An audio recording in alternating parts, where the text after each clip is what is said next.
Good morning. I'm Utpala, and welcome to Class 5 of ACI Foundation Course 7 on the Bodhisattva vows. And today we're going to continue our journey through the root vows of a Bodhisattva. We did the first 9 last week, and we're going to do the second 9 today. But before we get started with that, please take a moment to bring to mind your motivation for taking this course, your motivation for being here today. These vows, learning about these vows, knowing them well, will enable us when we take the vows in the future, or if we have them already, to keep them well. And keeping them well are the activities of a bodhisattva.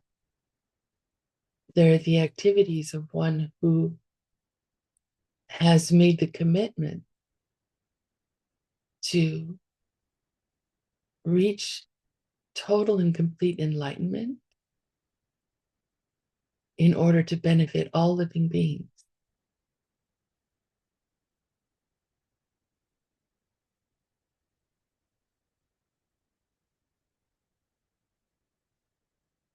And we can't get there without these vows. And so even if we don't have them, and even if we don't think we're ready to have them right now, learning about them plants seeds in our minds.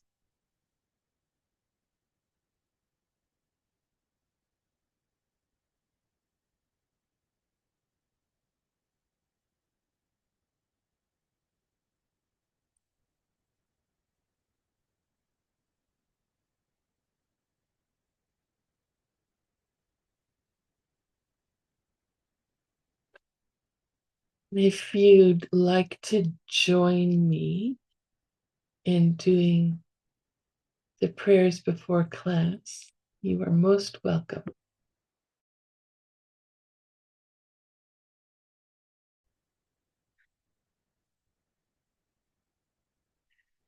Sashi Puki Chukshin Meto Dram Rira Blingshi Ninde Gampati Sangye Shingdu Mikte Owargi Rokun Namdak Jingla Druparsho Idam Kuru Ratna Mandala Kamnirya Daya Mi.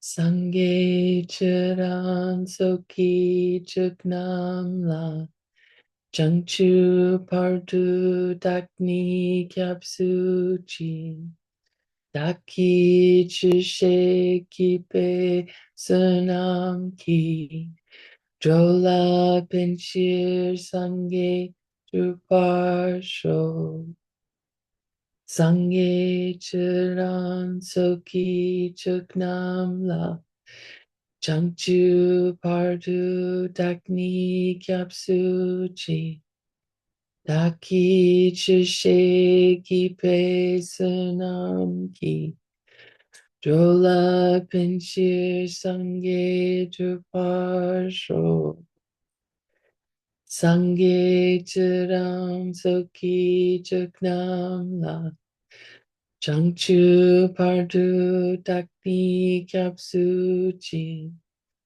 Daki Chishe Kipe Sunam Ki Jola Pinchir Sangye Druparsho.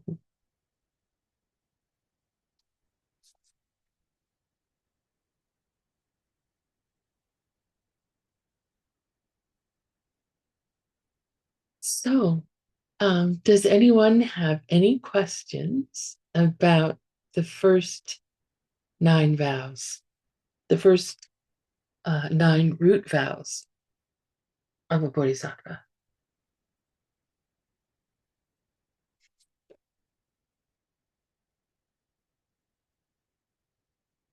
It's totally okay to ask questions.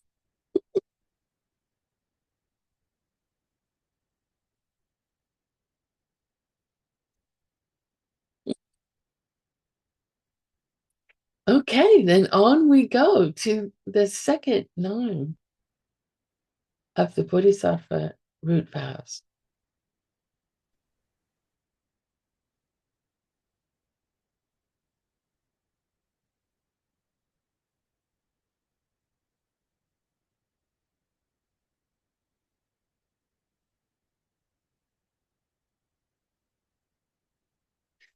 Okay, so you are, if you'd like to, please, to plant seeds for the Tibetan language. Um, the 10th root downfall or root vow is called Dronsok Jom. Dronsok Jom. Say Dron Sok Jom. Dronsok Jom. So Drong, it means a village or a town.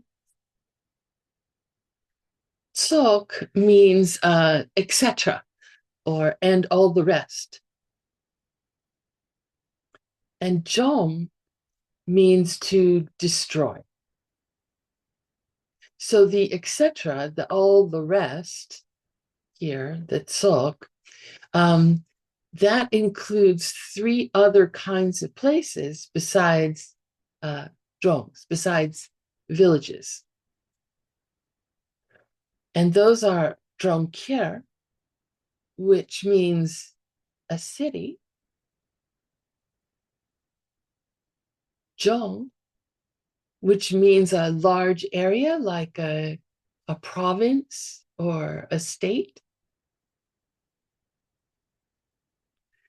and Yu, which means a whole country. So we actually have 4 root vowels contained within this one. Destroying a village, destroying a city, destroying a large area, and destroying a whole country.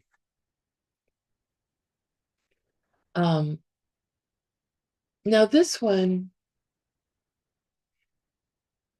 is one of those that, while it's technically possible for us to break this vow, if we're not like the leader of a country, it's unlikely we'd have the opportunity to destroy even a village, right?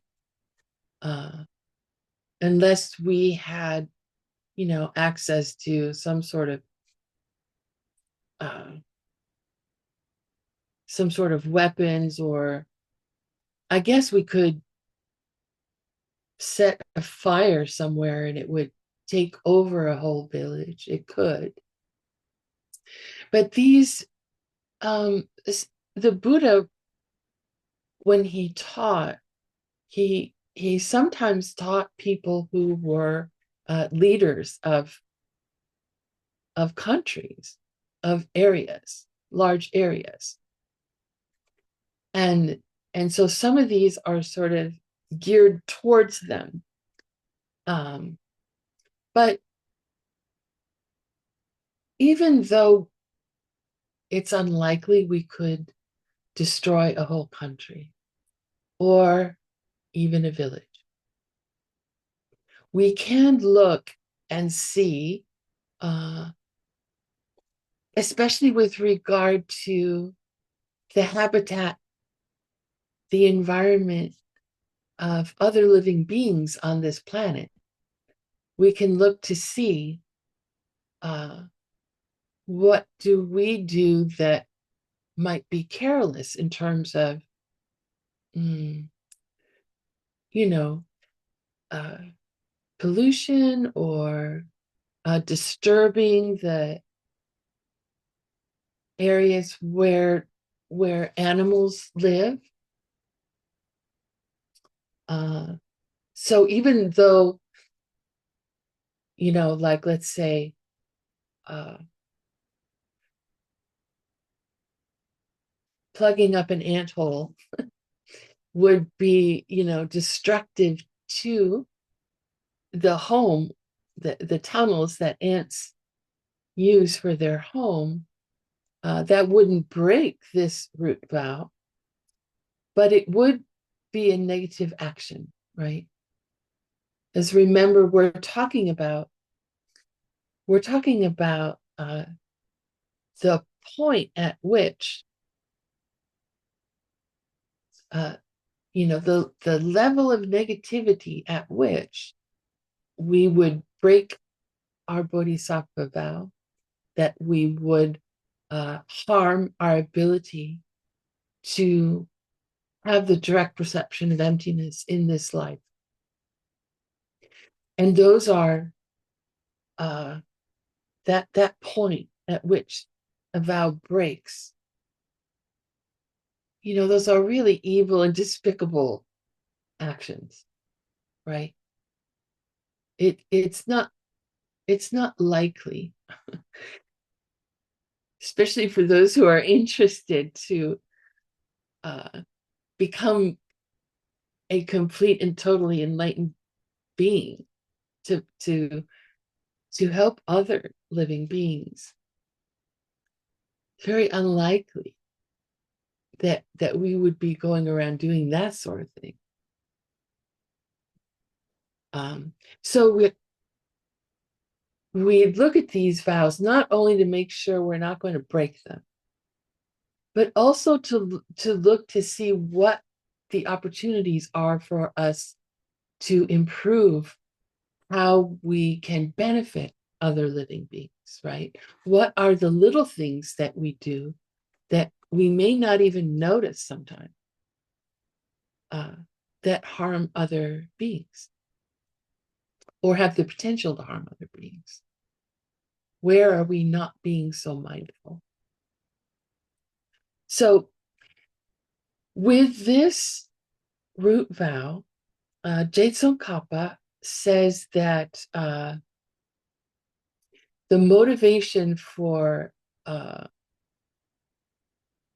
for the point at which we break a root vow is very important to know, and we have talked about motivation with previous ones. And this one, he just says that the desire to destroy a place, whether it's a village or on up to a whole country, that desire is afflicted. Nyomongchen, afflicted. So it's your mind is under an attack of either desire, hatred, or ignorance. Uh, how you actually jorwa, how you actually undertake the action that would break this vow. Um, there are a number of things, but Jetsun Kappa says that it does not include striking the people in those places. And why do you think that would be? Why would Jetsun Kappa say that this vow, to break this root vow, it wouldn't include striking other people, the people who live in those places?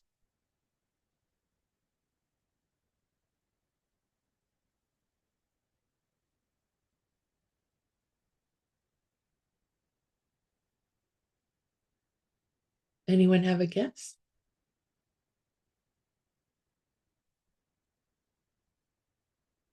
because we already covered it. There is a root vow that includes striking another, right? It's in the third root vow, and we covered that last week. The one that included not accepting someone's apology and then also striking another. So, so Jason Kappa says that striking people who live in those villages is already covered by the third root vow. So, as is destroying the belongings of that place, I guess, if it's belongings of, for example, a temple, because that is included in another vow. And Jason Kappa doesn't get much more into this vow, again, because he says that it's normally kings and military officials for whom this vow is particular, or the breaking of this vow is particularly crafted. Okay.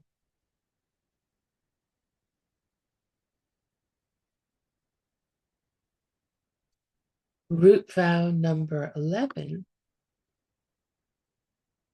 is Majang Tongni En. Please say Majang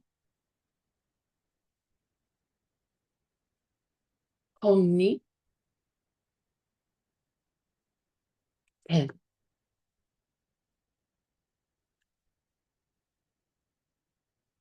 So ma is is a word that could either mean mother, or it's a negative particle, grammatical particle. Here, it's a negative, and it's negating zhang, which means to be trained. So mahjong means not trained. Tongni, that's short for tongbani, which you may have heard. We've definitely talked about it in other courses. It stands, tongpani means emptiness, the absence of a self nature to things, things meaning everything. And then 10 means to teach. So this root vow, the breaking of this root vow, its title is to teach the idea of emptiness to those who are not trained, to those who are not well prepared. Now, again, we need to find the point at which the vow breaks. And remember, we talked last time about both of these ideas. Tsatsun is the downfall, right? The root downfall. And say is the point at which it breaks. So, very specifically for this root vow, it does have specific conditions. It does not mean that that if you were to talk about the idea of things not having a nature of their own, to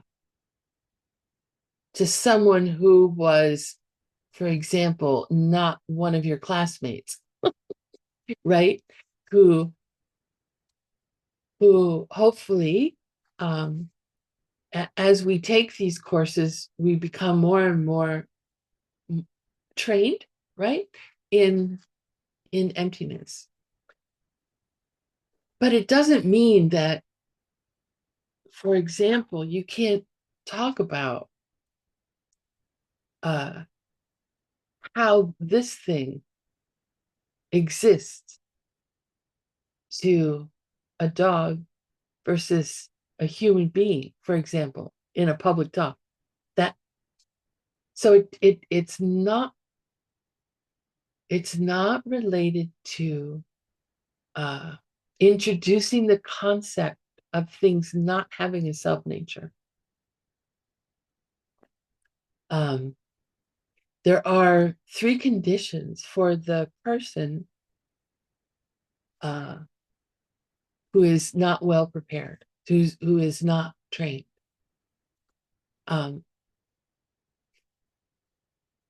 One is that they have not been able to study emptiness carefully.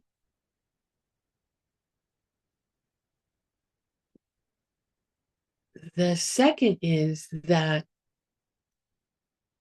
by your description of emptiness, they would become frightened. It would scare them.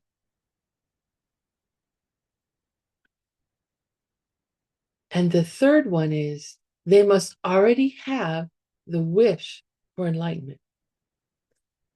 They must already have bodhicitta in the form of a prayer, right? Not the real, not the,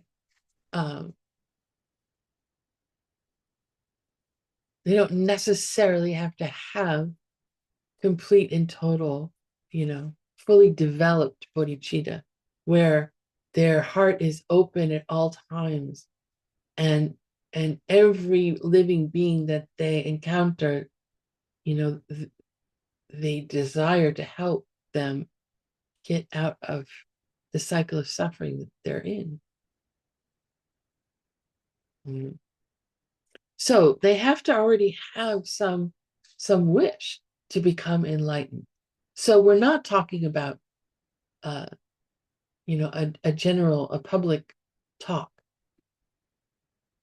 for people who have never heard about anything before.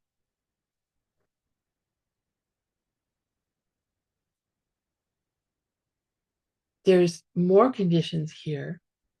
Tsongkhapa says that what you're teaching them is very specific. And it's Trupa Tamche Dang Drelwe Tong Mi.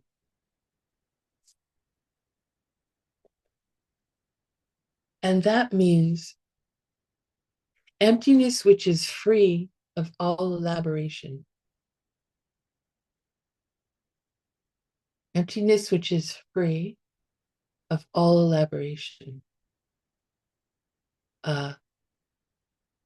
So we're talking from the highest school, the highest school of the middle way, the consequence branch, and their idea, getting into the very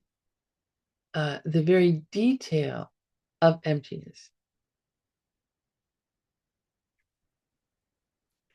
Now, does what, for example, Geshe Michael teach, if you have had the opportunity to hear the pen talk,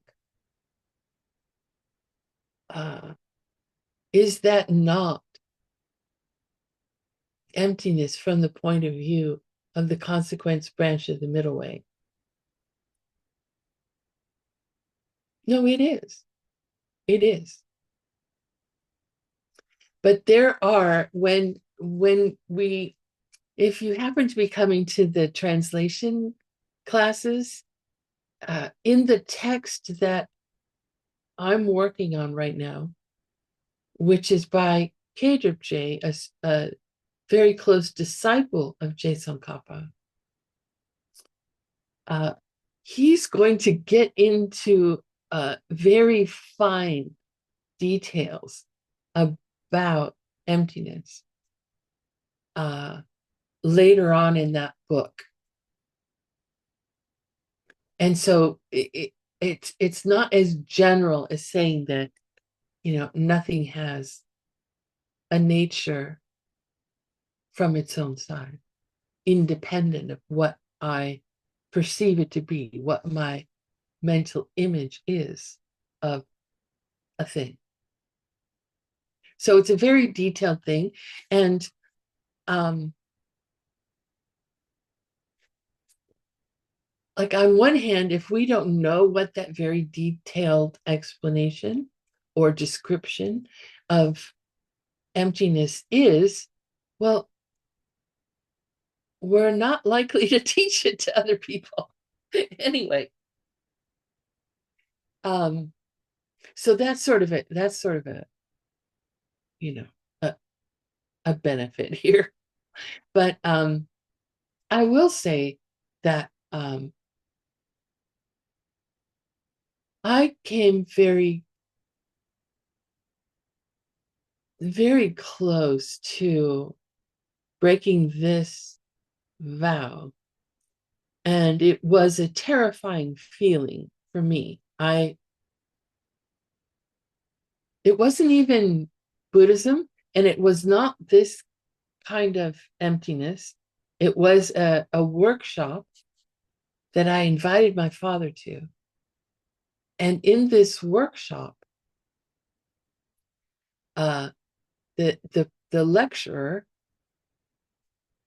talked about how a table was not a table from its own side, that an ant had the experience of what a human calls a table as a very different thing. And even a human could have an experience of what we normally call a table in different ways. For example, I have a wooden desk here, a wooden table I use as a desk. If I guess if I had no heat in the house and I really needed to warm myself and it was freezing outside, I could break this table up into pieces and burn it. And then I would be having an experience of this thing as firewood, not as table, right? So the lecture was talking like this, and my dear father, he snapped. He was not ready. He he his view of the world was so constrictive that it just broke him. He had a mental break, and I just felt absolutely horrible. I hadn't even done the teaching, right? But I had invited him. So hopefully you never have an experience like that. But even to look at, I guess as a parent with a child, you know like what your child is ready to hear about the world, and what they're not ready to hear. Or uh, if you have relationships with people, I mean, we all have different mental abilities, right? Different abilities to take on new information. Some people have to take on new information in smaller bites, or I shouldn't say smaller, in small bites. And they have to go away and chew on that bite before they can take the next bite. Perfectly fine. It's just a way of learning. But as someone who is interested in benefiting them, interested in helping them reach total enlightenment, other people,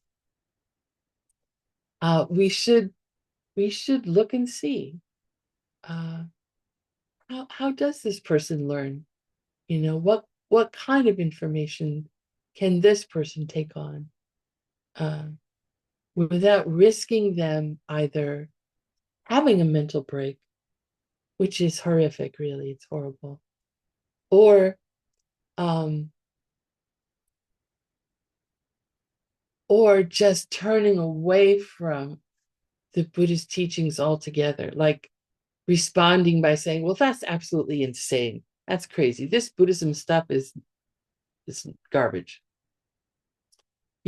We don't want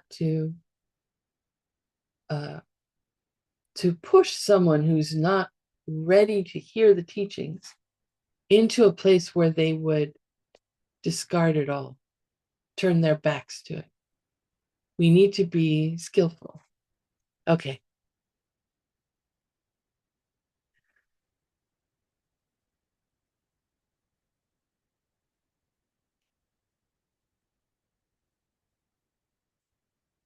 So Jason Kappa says, as I just did, that we need to check and use our best judgment of another person.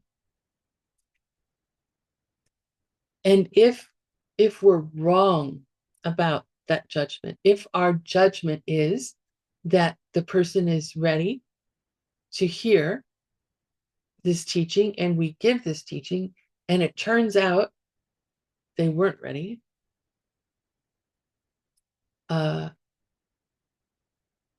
we don't break the vow. So the importance is to use our best judgment in evaluating someone to see if they're ready. Now, also, I'm hearing a like video game or TV or something like that. Maybe I should speed up. I'm boring people, so they play games. Anyway, so to break this vow, we if we were to break this vow, we would have been teaching emptiness to someone who is a Mahayana practitioner, someone who has been studying Mahayana. They hear what we have to say, they get frightened, and they decide to take only teachings from the lower way, Hinayana. They decide to limit themselves to like teachings on the four Arya truths or teachings on dependent arising, and to give up the whole bodhisattva path. That would be breaking the vow.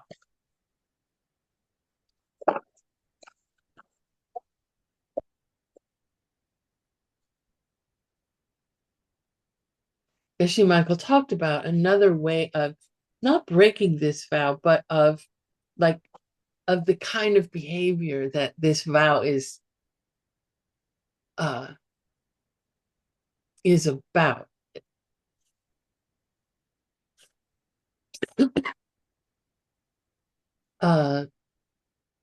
Is to teach someone emptiness and have it be something that you just made up, something that's not in the Buddhist teachings.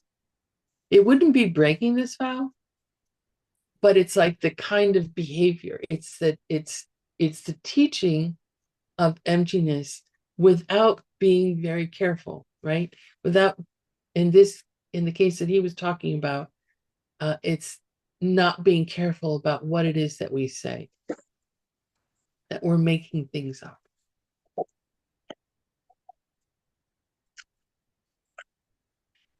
So that is the 11th root vow. The 12th root vow is called Dzogchen Do. Please say Dzogchen Do. Dzogchen Do. Dzogchen means total and complete enlightenment.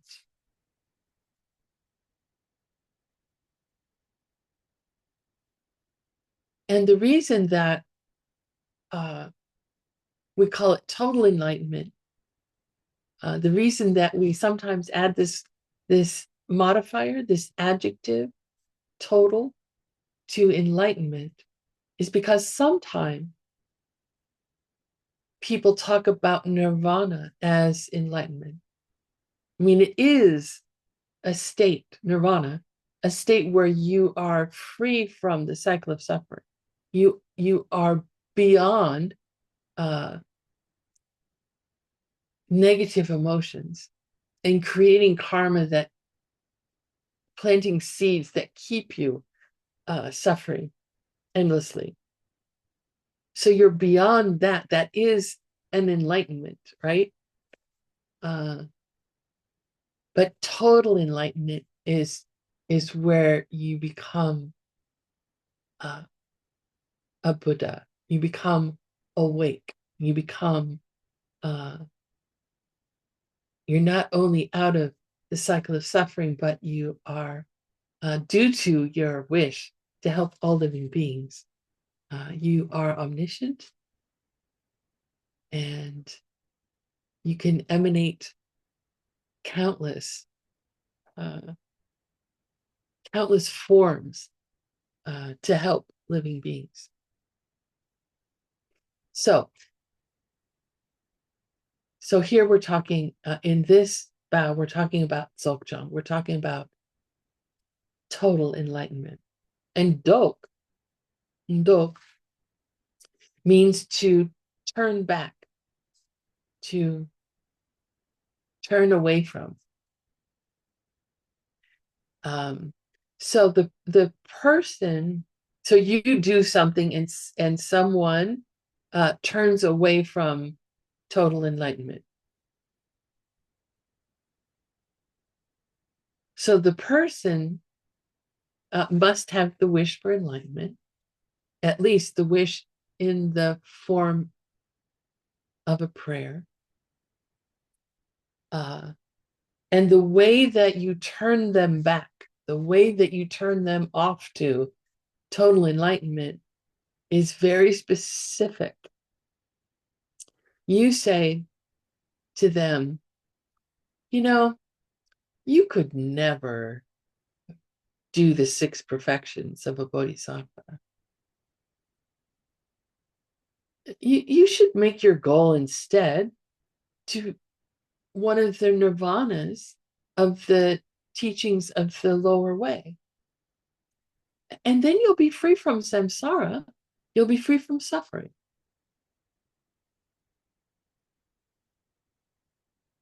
And then to actually break the vow, the person that you say that to has to give up Mahayana.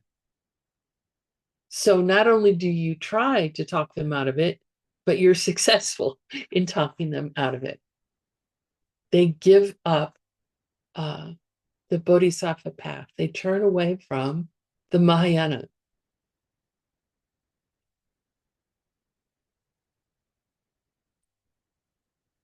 Now, it seems to me like within this vow, when you to break this vow, you say you could never follow the 6 perfections.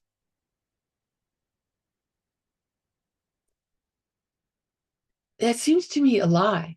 That seems to me to be like a wrong view, which we talked about last time. It's the 9th root vow. Because everyone is it's possible for every single being to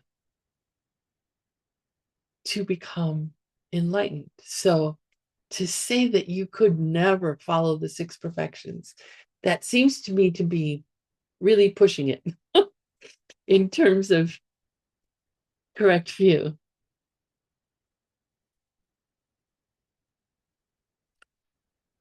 But this vow is specific, and it's about, and I can understand, like, you may have a friend, or you may know someone uh,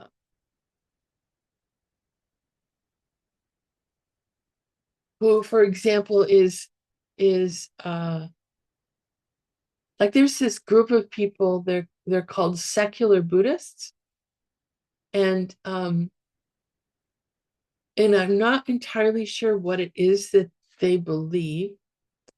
I've been trying to find out, but one thing that almost everyone that I've conversed with in who calls themselves a secular Buddhist, they say they don't believe in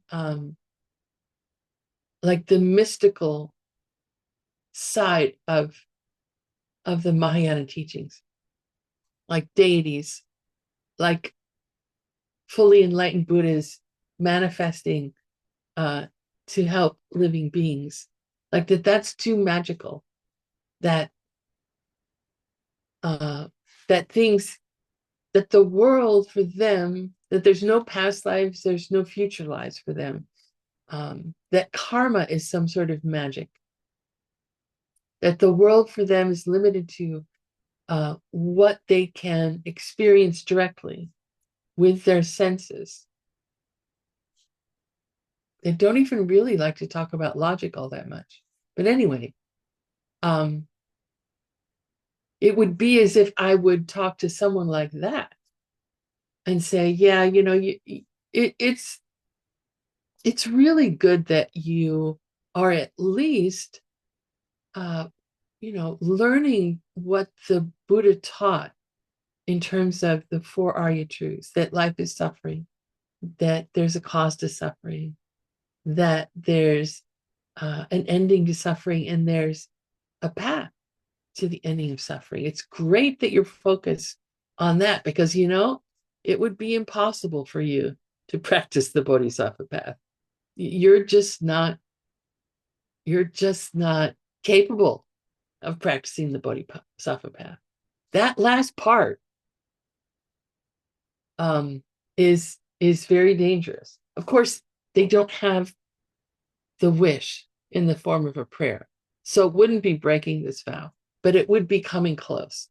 It would be fine to just leave it at the first part of what I said.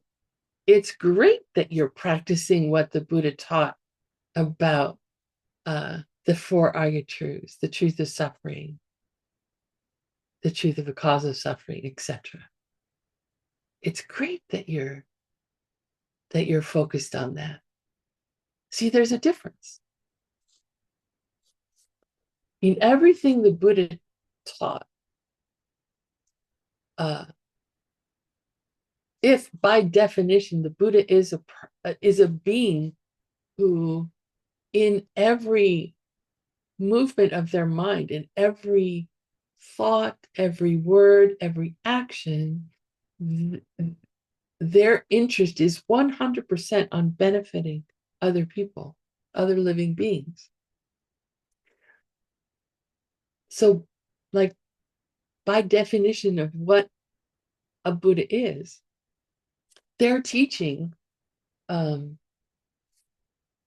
of their teachings serve some purpose, serve some benefit all of us, actually. But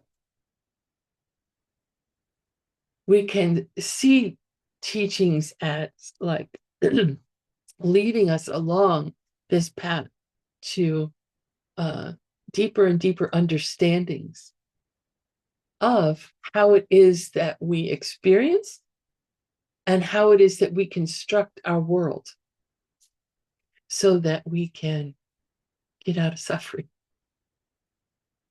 So it is great that they study about the four Arya truths. That is something to rejoice about.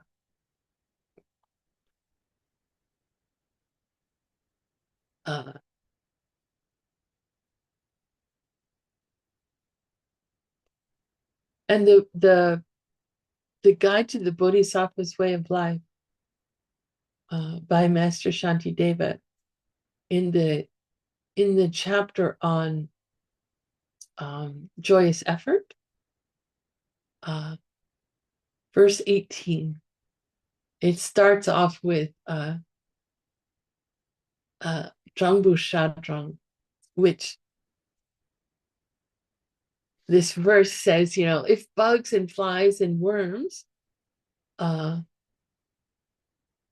it not so difficult to reach enlightenment, total enlightenment, then why can't I? He's in the section where he's talking about if people get discouraged, like, oh, I can't do it, I can't reach enlightenment. And Shantideva is encouraging them to continue on. Everyone is capable of reaching enlightenment. So for the motivation of this one, Jason Kappa doesn't mention it, but normally it would be one of the three poisons.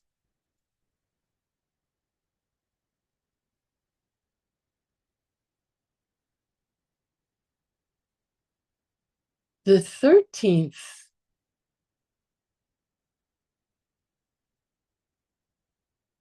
root downfall is Sotar Pong. Sotar Pong. Sotar is short for Sosotarpa, which means vows of individual liberation. Sotor, individual, and Tarpa, liberation. So the freedom vows, Geshe Michael sometimes calls them.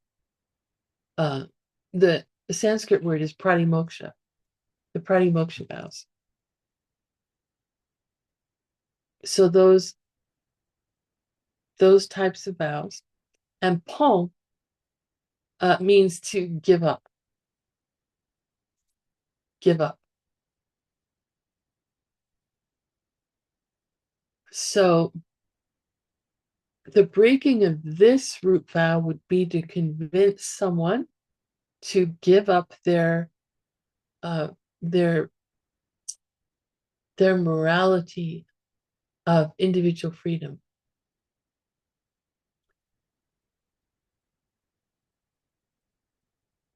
So who is it that we're getting to give up their pratimoksha vows? And it would be someone who is keeping them properly. Someone who is either an ordained person or someone who has the refuge vows, or someone who's a layperson with vows. But they are keeping their vows nicely. Like, for example, they have their book and they're going through their vows, and they're watching their minds and their hearts, and they're working on keeping their vows. And the way that this vow is broken is, again, very specific. You tell that person, why are you following the pratimoksha? Come over to Mahayana instead. Take the bodhisattva vows. You can eliminate all your negativities, all your bad deeds on the Mahayana path. You don't need the individual vows, the individual freedom vows. Come on over to practice Mahayana.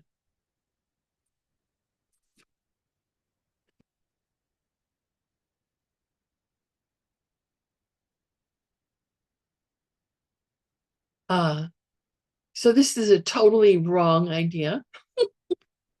The vows, the vows of individual freedom, and then the bodhisattva vows, and then the tantric vows, all the vows, they rest on the vows of individual freedom. The vows of individual freedom are the very foundation of morality in the Buddhist teachings. We never give up vows when we take more vows. You know, the vows of individual freedom, of course, are for this life alone, where the bodhisattva vows are for the rest of this life and all your future lives, as with tantric vows. So you'll have to take the individual freedom vows. If you don't get enlightened in this life, you'll have to take them again. But it's never the case that anyone has said, neither the Buddha nor any teacher in the long lineage of teachers has said that you can just give up your vows of individual freedom when you take the bodhisattva vow.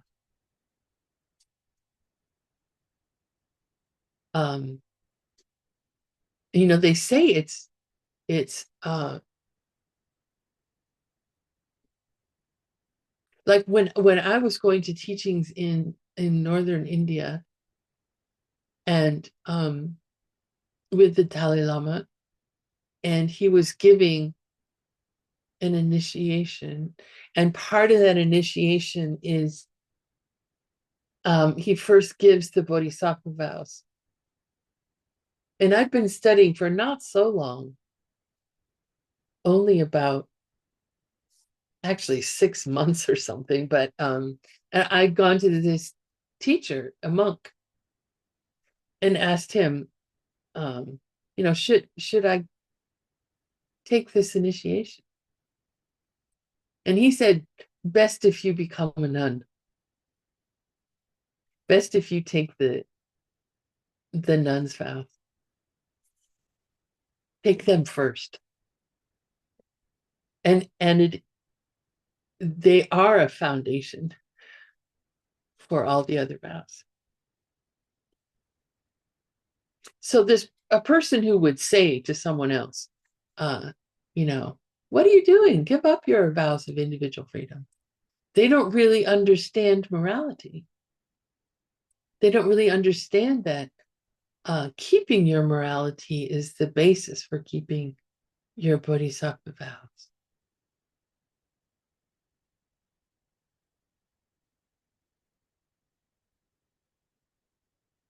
So that's Sotarpo. That's turning away from individual freedom, the vows of individual freedom, the morality of the lower way. The 14th vow is Nyen Me. Nyen Me.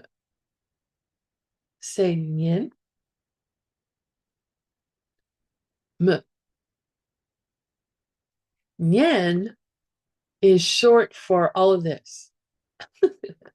Nyen is short for Nyentu Dangrangel Kitekpa. It's short for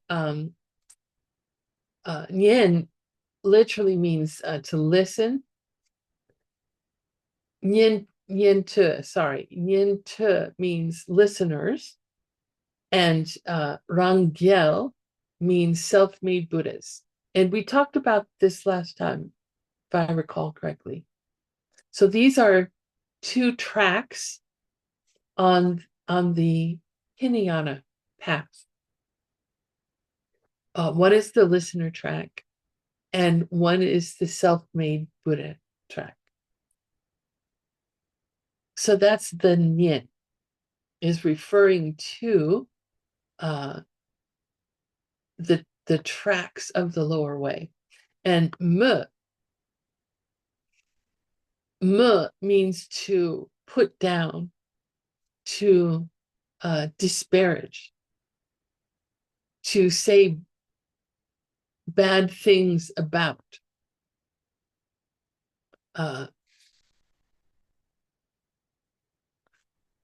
So breaking this root vow would be disparaging the teachings of the Hinayana track, the lower way. It would be disparaging all those teachings that the Buddha gave that are contained within those tracks. It would be, and what you say again has to be very specific. You say, no matter how much you study the teachings within the lower way, you will not be able to remove your mental afflictions entirely. You will not be able to reach nirvana. It would be impossible. And of course, that is untrue. That is not true. The lower vehicle, the teachings within the listener and the self-made Buddha tracks can, if followed, lead you to be free of the cycle of suffering. And when it actually breaks, so first you say it, and when it breaks is when the person you're speaking to understands what you said. So you won't break it if you tell your cat that it's not possible, or if you tell your infant who hasn't learned language yet that it's not possible, or if you tell someone who speaks another language and doesn't understand your language at all that it's not possible, you would not break the vow. Would you be planting negative seeds? Well, yes, you would be. But you wouldn't break the vow. And this word, Kawarchawa, that means that when someone understands what you say, they get it.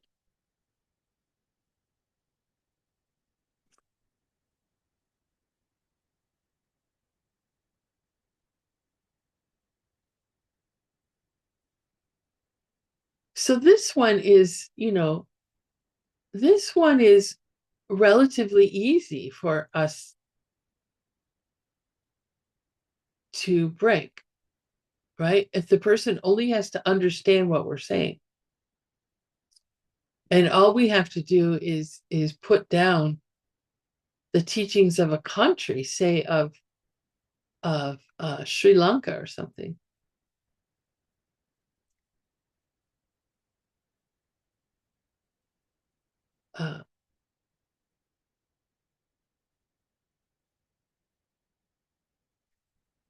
But the important thing, like that is just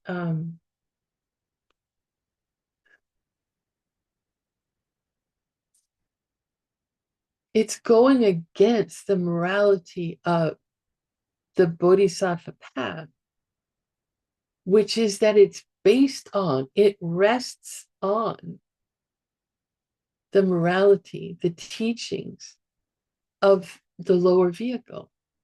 There's no, small Buddhism and big Buddhism. There's no like kind of okay Buddhism and super cool, the real thing Buddhism.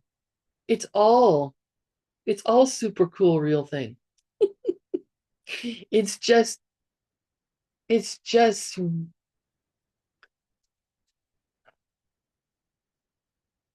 different teachings. We can apply different teachings to different situations in our lives, but they all have incredible, incredible value to us in our journey to get out of suffering.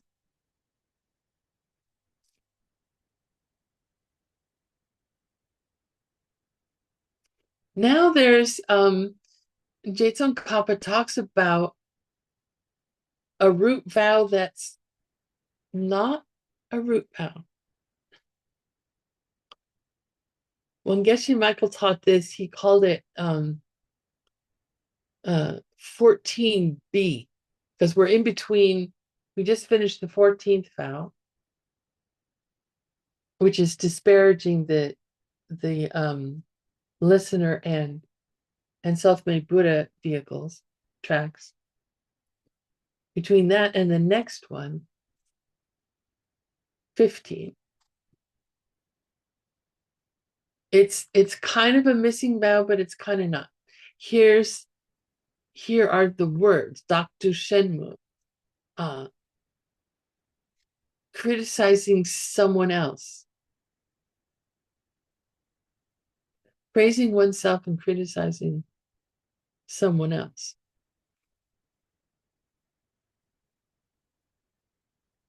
But there seems to be a problem there, right? Isn't that the first of the root downfalls?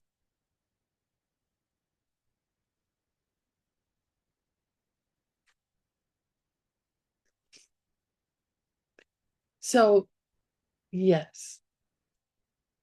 Shantideva, remember we said that Shantideva had talked about the root vows, and Jetsun Kappa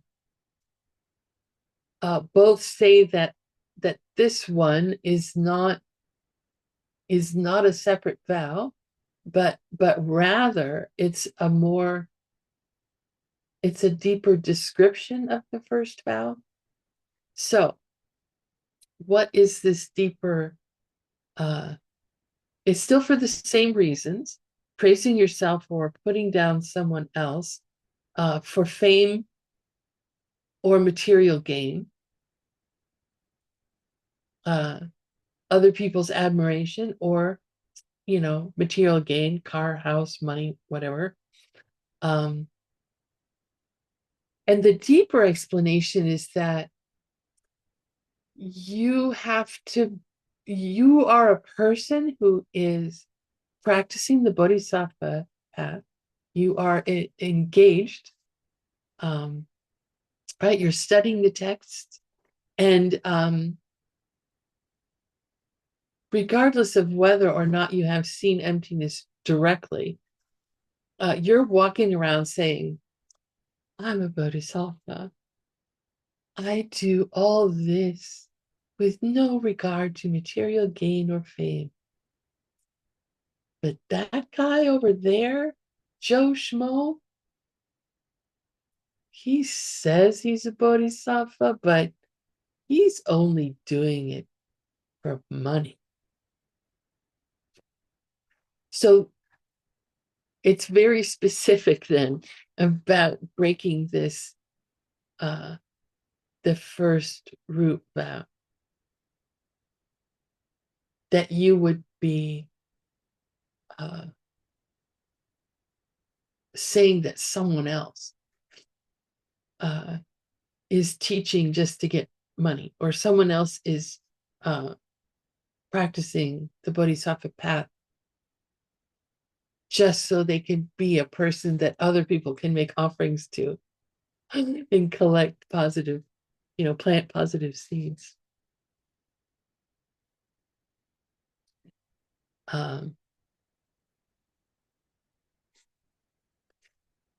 So there's, you would be creating a schism between you and this other person, and between the people who are listening to you, the people you're teaching, and the people that the other person you're talking badly about is teaching.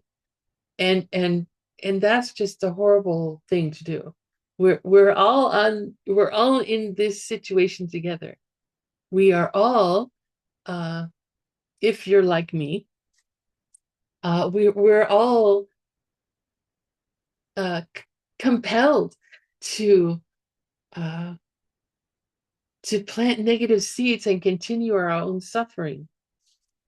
And those of us who are interested in taking teachings like this, we're all the same in that we want to get out.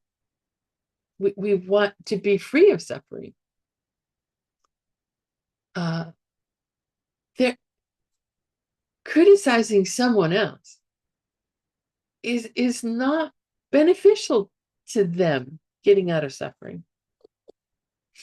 It's not beneficial to us. We're planting seeds to be criticized by others in the future.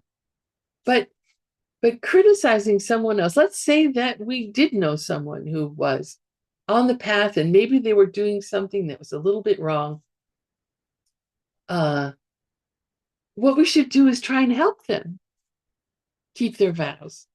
What are the skillful ways that we can help them keep their vows without sounding or acting like we know it all and we're perfect practitioners? They call us practitioners for a reason, right? We are practicing. we don't always practice perfectly.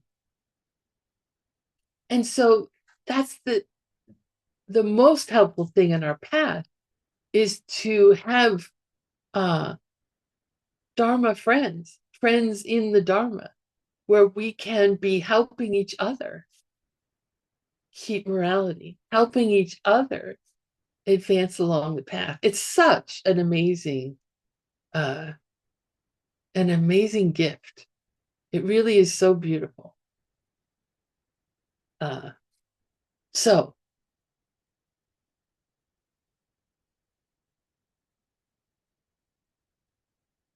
Je Tsongkhapa says about this that Master Shantideva chose not to list this as a separate vow. And he said that it was, Master Shantideva, that it was completely equal to the first root vow. And so Je Tsongkhapa says that probably implies that to break the first vow, there has to be these circumstances going on. There has to be a motivation of jealousy of this other person.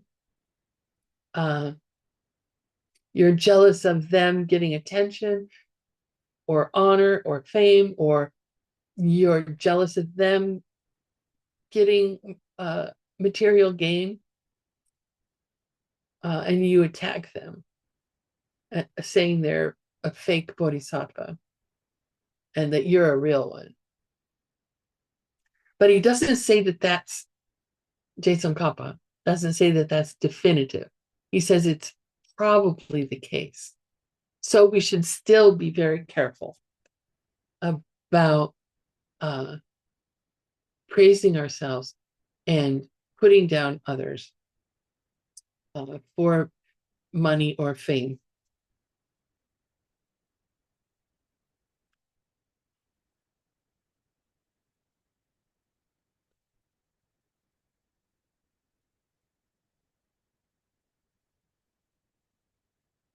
The 15th root downfall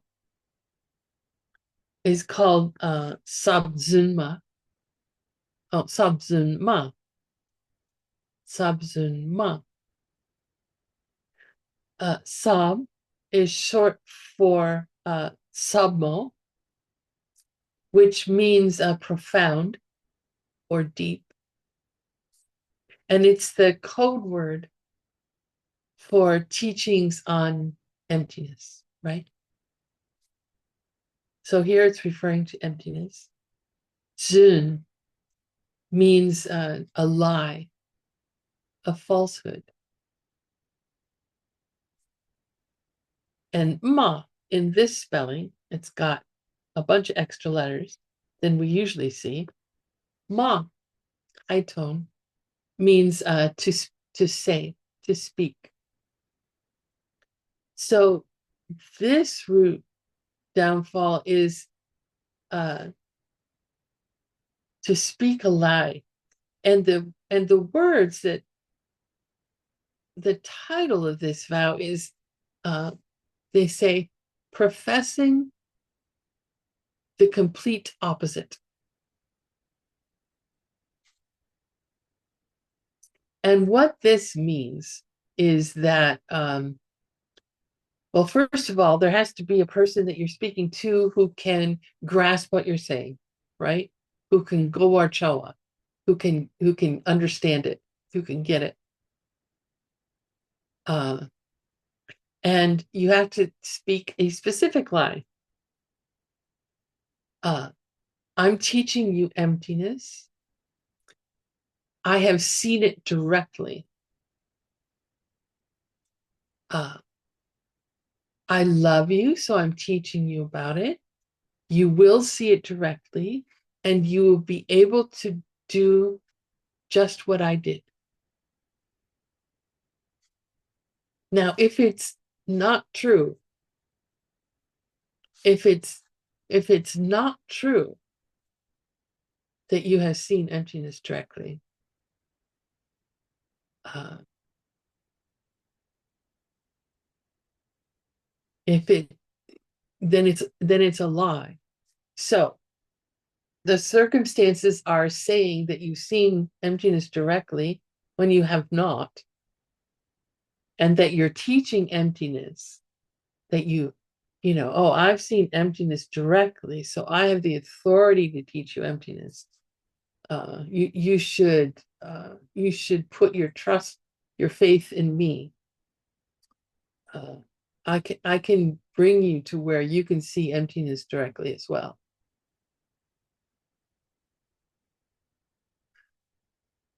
The vow is broken if you say that and you have not seen emptiness directly.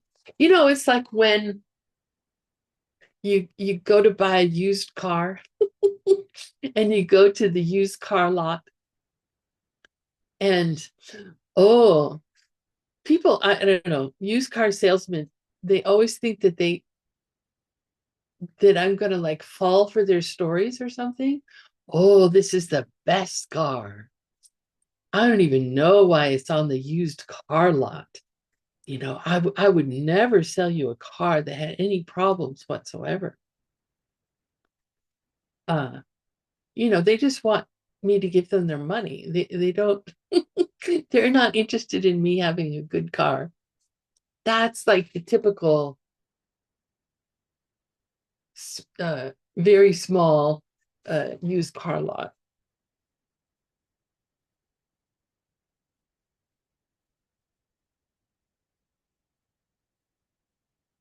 Or even just when a store like says, oh, big sale, 10% off. When they're still making profit at that 10% off. They're not like giving you anything special, really. Right? Are you really saving money? I don't. So when the other person understands your words, uh, then the root vow is broken. Now it's a tradition that, uh, and it is tradition, not like rule or anything, that people who have seen emptiness directly don't talk about it. There, there are some who do speak about it, and so as as students, as uh, we need to listen and understand, is what they're saying true? Do we experience what they're saying as being the truth? Does their explanation of uh, the process of seeing emptiness directly, is what they're saying, does that match what we read about in the classical commentaries of the Buddhist teachings.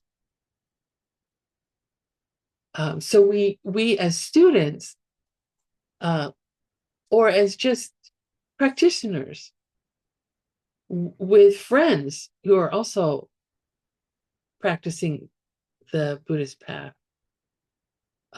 we have to use our judgment, right, in evaluating the truthfulness of what other people say.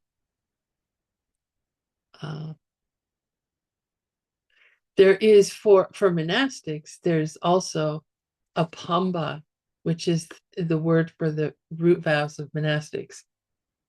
There is a pamba to lie about our spiritual level. So if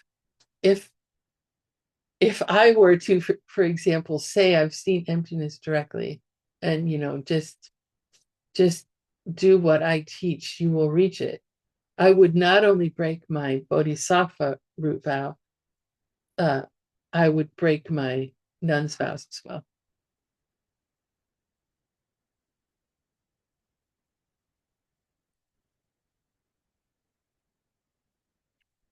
The 16th root downfall is called Choksum Korlen. Choksum Korlen.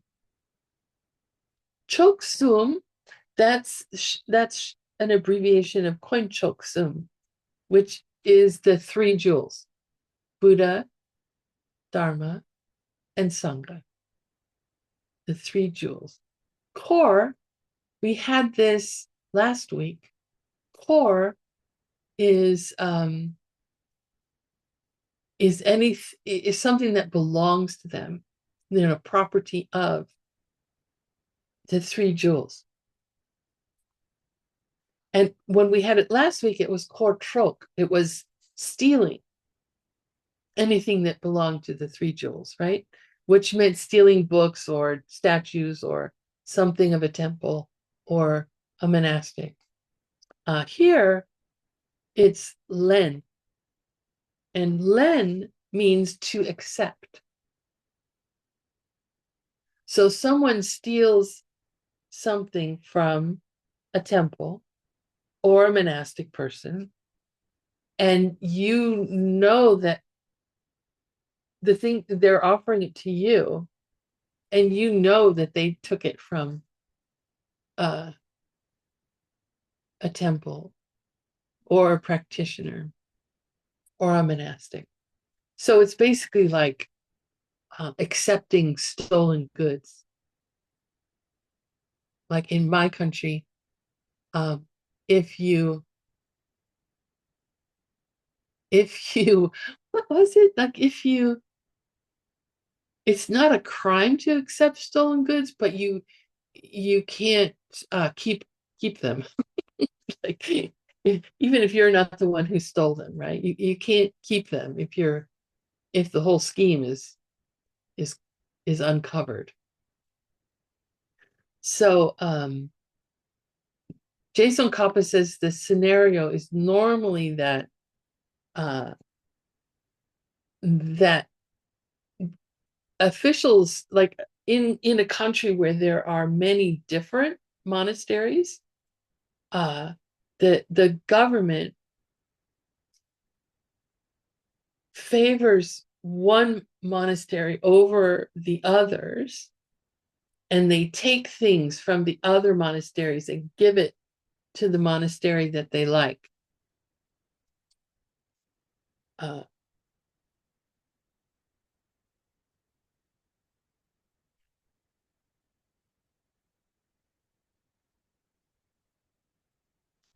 So it's not typical, but it is for us, especially when we see there are thangkas, there are statues for sale that we need to be careful. Have they been stolen from monasteries? And you even see this with, these days, like uh, museums are returning artifacts to countries because those artifacts were stolen, right? Uh, by imperialist behavior of the country decades ago. So it's like that. The 17th vow is Trim Ren Cha. That's a hard one to say. Trim Ren Cha. This trim is the trim in Sultrim.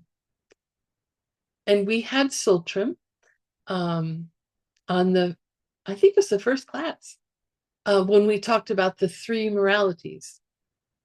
So Sultrim is morality. And the trim part of the word means a law or a rule. Uh, a law or a rule. And yen means bad, just means bad. Like, I don't know, Geshe Michael gave this example. Dong Genpa is a phrase that uh, sometimes debaters would use to start a debate. But I looked it up, and it means monkey face. You're calling someone monkey faced in order to start a debate, which just seems odd to me. But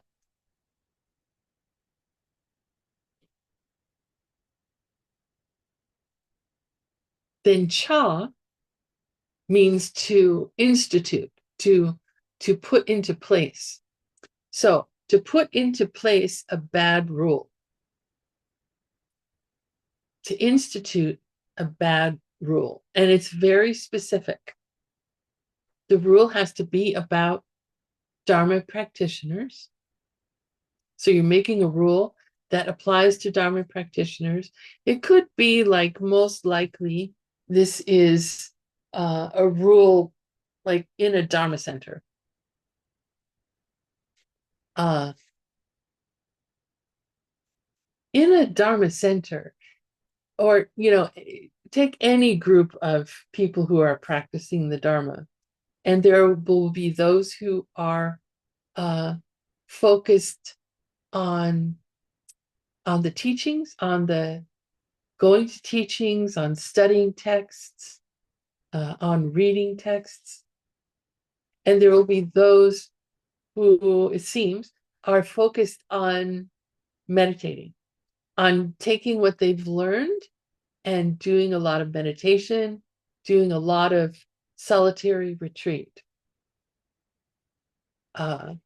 So,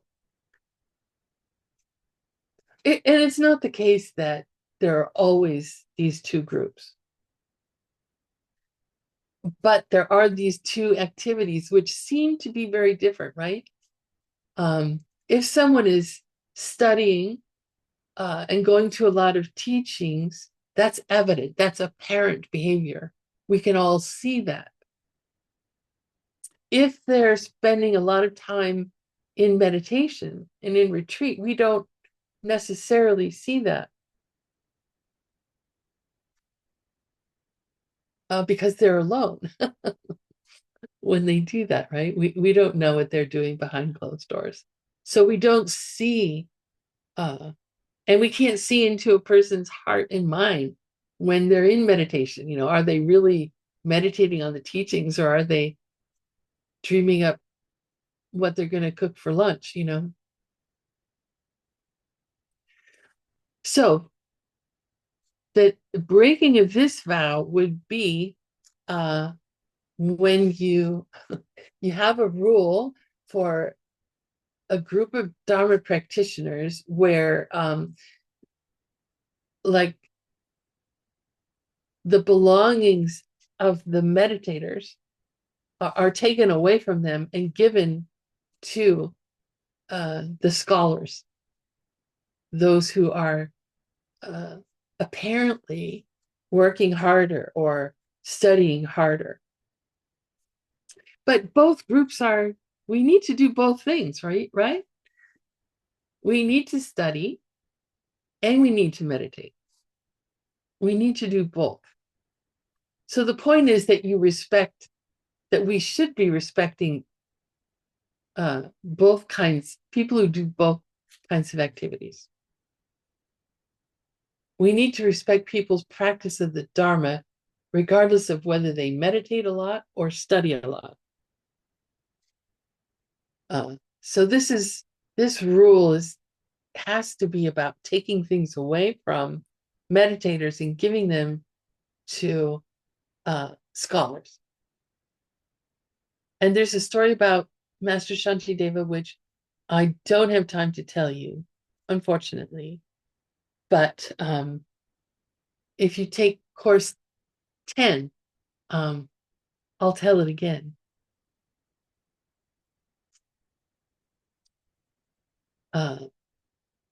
So the thing you take from meditators has to be something that they enjoy the use of, something that they own.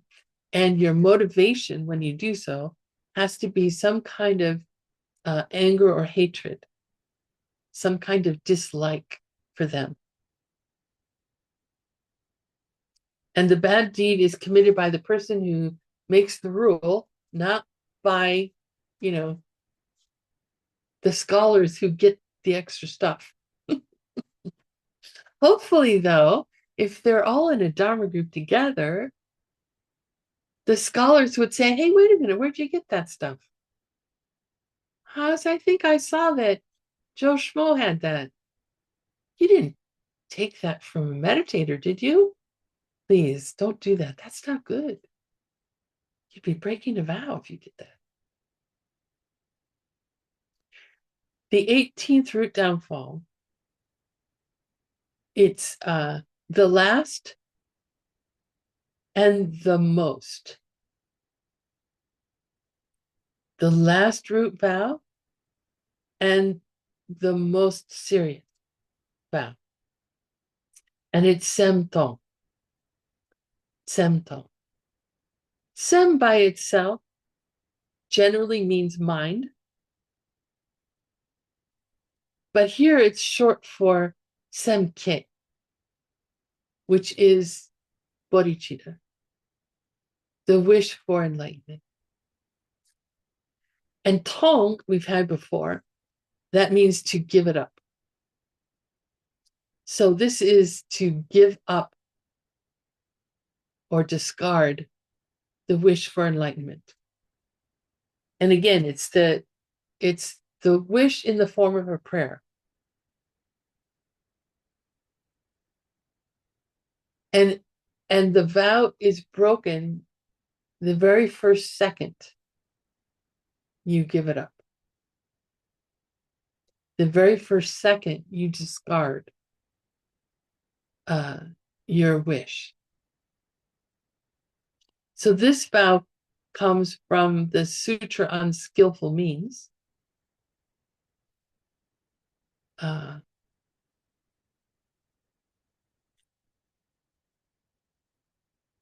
And to give it up means to reject the idea of the bodhisattva ideal. To say to yourself, I will no longer work for the benefit of all living beings. I do not want to become enlightened to benefit others. I give it up.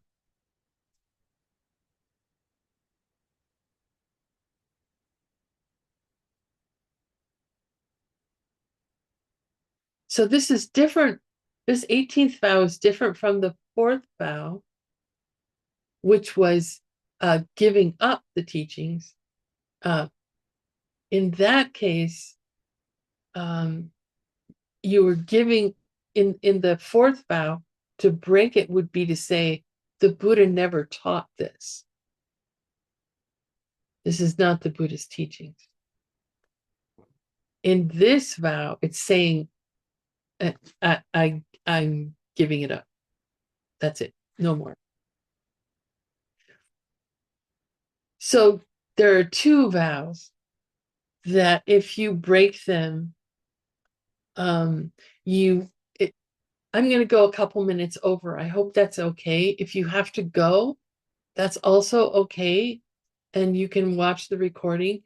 Live translators, I deeply apologize. Just a little bit more.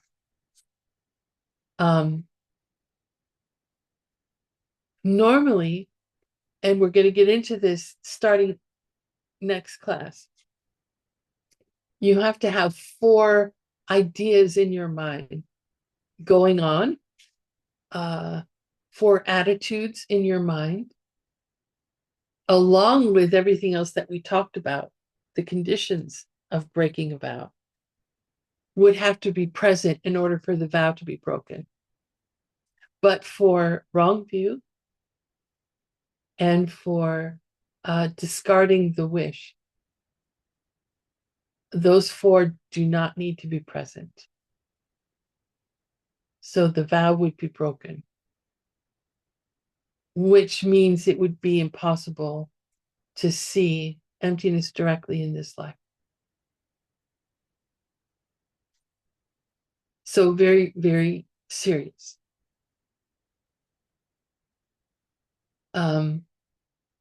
So now that we've gone through the root vows, and you see how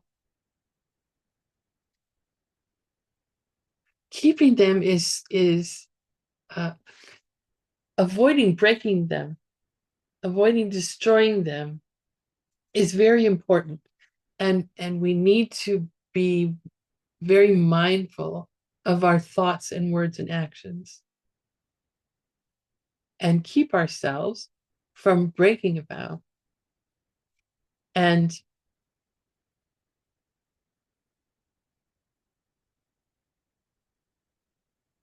Geshe Michael talked about the idea of concentric circles.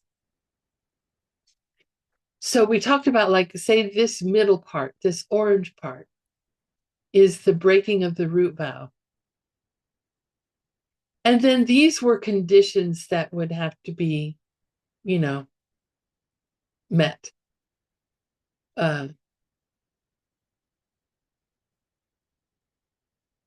So if we start, if we can keep ourselves from ever criticizing other people, in order to feel good, let's say.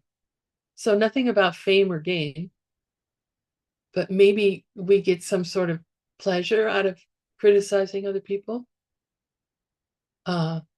If we can keep ourselves from doing that, which isn't even a vow, right? But it still plants a negative seed, right?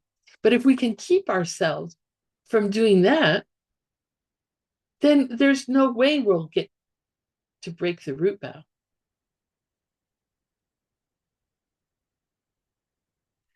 So this is a personal advice that Geshe Michael received from one of his teachers.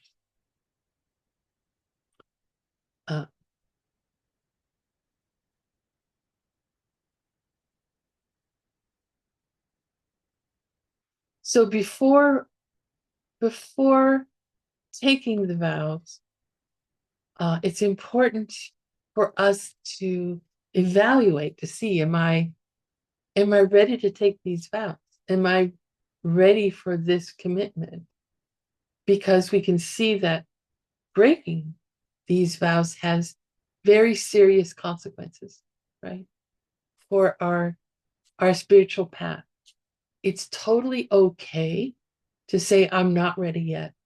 But my advice is to please continue to think about them, continue to try them on, continue to see how it is that you might be able to take them on in the future, because taking them on is will bring tremendous results.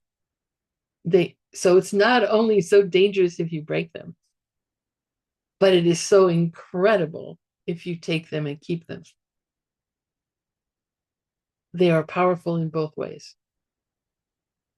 So I invite you to just think carefully about that. Okay. Thank you for your patience with me. Thank you for attending. Thank you, live translators, for your incredible patience with me. Thank you, ACI. Please remember to dedicate having been in this class together towards your own future enlightenment. And I will see you in 2 days. Thank you so much.